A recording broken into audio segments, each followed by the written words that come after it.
Welcome to prime 9 desk analysis. నేను రాజు. సరిగ్గా ఏడాది క్రితం పిఠాపురంలో పవన్ కళ్యాణ్ని ఓడించడం కోసం భారీ కుట్ర జరిగింది.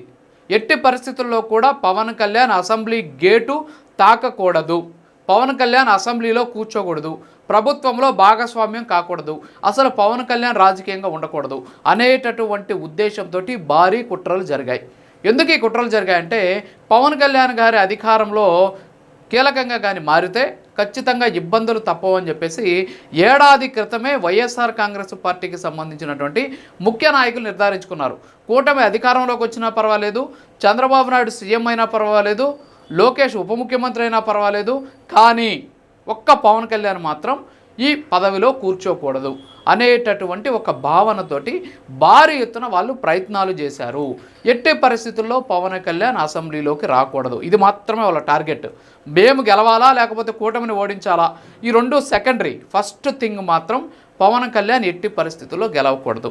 ఎందుకు అప్పుడు ఈ డెసిషన్ తీసుకున్నారంటే పవన్ కళ్యాణ్ కానీ అధికారంలోకి వస్తే, పవన్ కళ్యాణ్ అధికారంలో భాగస్వామి అయితే, పవన్ కళ్యాణ్ అసెంబ్లీలో అడుగు పెడితే ఖచ్చితంగా మా మెడకు ఉచ్చు బిగుసుకుంటుంది అని చెప్పేసి ఏడాది క్రితమే వైఎస్ఆర్ కాంగ్రెస్ పార్టీ గుర్తించింది. వైఎస్ఆర్ కాంగ్రెస్ పార్టీకి సంబంధించినటువంటి ముఖ్య నాయకులు అప్పుడే ఈ విషయాన్ని స్మెల్ చేశారు. అందుకే పవన్ కళ్యాణ్ని తొక్కడం కోసం రకరకాలైనటువంటి ప్రయత్నాలు చేశారు. మాజీ మంత్రి పెద్దిరెడ్డి రామచంద్రారెడ్డి అప్పట్లో రాష్ట్రంలో ఒక బలీయమైనటువంటి శక్తి.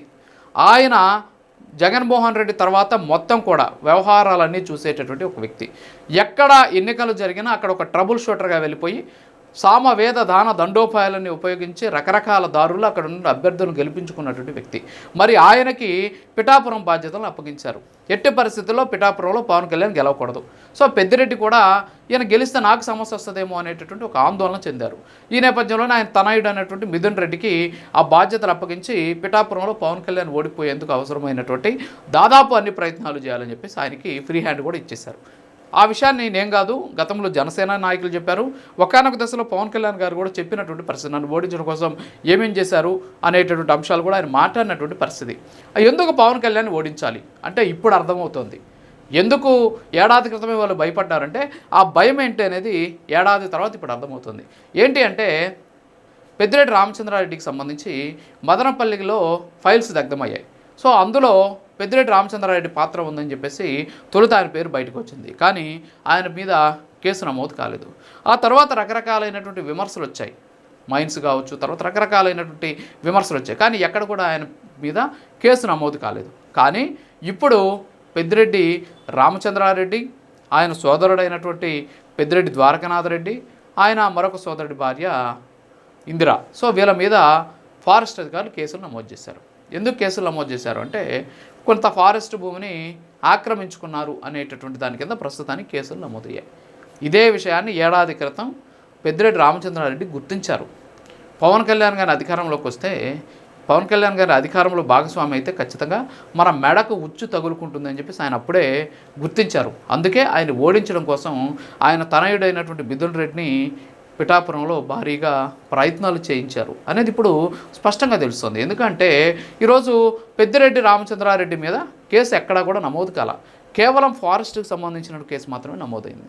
ఇది ఈ ఫారెస్ట్ శాఖ చూస్తుంది ఎవరు? పవన్ కళ్యాణ్ గారు చూస్తున్నారు. పెద్దిరెడ్డి రామచంద్రారెడ్డి గారికి అలాగే చంద్రబాబు నాయుడు గారికి ఇద్దరికి కూడా మంచి అవినాభావ సంబంధం ఉంది. ఆయన చదువుకునే రోజుల్లో ఇద్దరి మధ్య శత్రుత్వం ఉందని చెప్పి చెబుతూ ఉంటారు. ఆ తర్వాత వాళ్ళిద్దరి మధ్య కూడా కొంత క్లోజ్నెస్ ఉంది అనేసి కూడా బయట ప్రచారం జరుగుతూ ఉంటుంది. సో ఆ నేపథ్యంలోనే పెద్దిరెడ్డిని ఎవరు ఏమీ చేయలేరు, పెద్దిరెడ్డిని ఎవరు టచ్ చేయలేరు, పెద్దిరెడ్డిని ఎవరో కాపాడుతున్నారు, పెద్దిరెడ్డి మీద కేసులు నమోదు కావట్లేదు అనేటువంటి ప్రచారం కూడా బయట బాగా జరిగింది. అది వాస్తవం కాదు నాకైతే తెలీదు.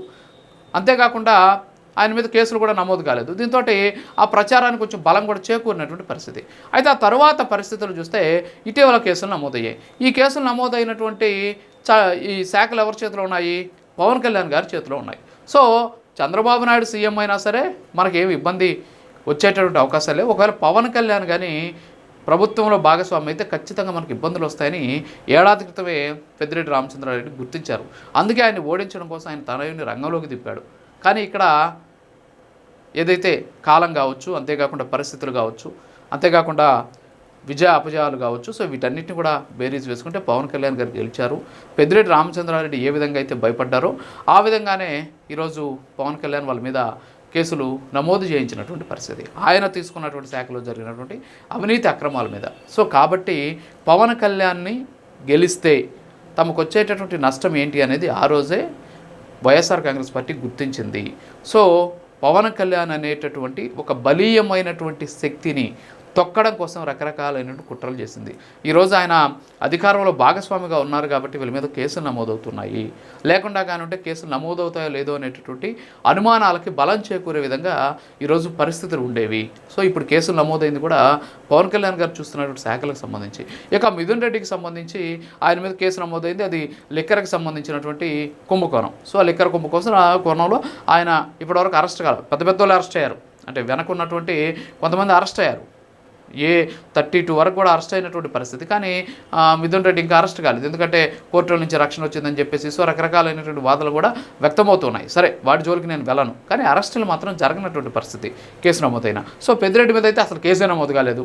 సో ఆ కేసు ఎవరు పెట్టించారు? పవన్ కళ్యాణ్ గారు పెట్టించారు. సో పవన్ కళ్యాణ్ గారు తన శాఖకు సంబంధించి ఫారెస్ట్ భూమిని ఆక్రమించుకున్నారు కాబట్టి ఎందుకు కేసులు నమోదు చేయలేదని అధికారుల మీద కూడా సీరియస్ అయినటువంటి పరిస్థితి. సో కాబట్టి పవన్ కళ్యాణ్ అధికారంలో ఉంటే తమకు జరిగేటటువంటి నష్టాన్ని ముందే గుర్తించి ఆయన ఎట్టి పరిస్థితుల్లో కూడా ప్రభుత్వంలో భాగస్వామ్యం కాకూడదు అని చెప్పేసి జరిగినటువంటి కుట్రలన్నీ కూడా ఏడాది తర్వాత వాటి ఫలితాలు బయటపడుతున్నాయని చెప్పేసి స్పష్టంగా తెలుస్తుంది.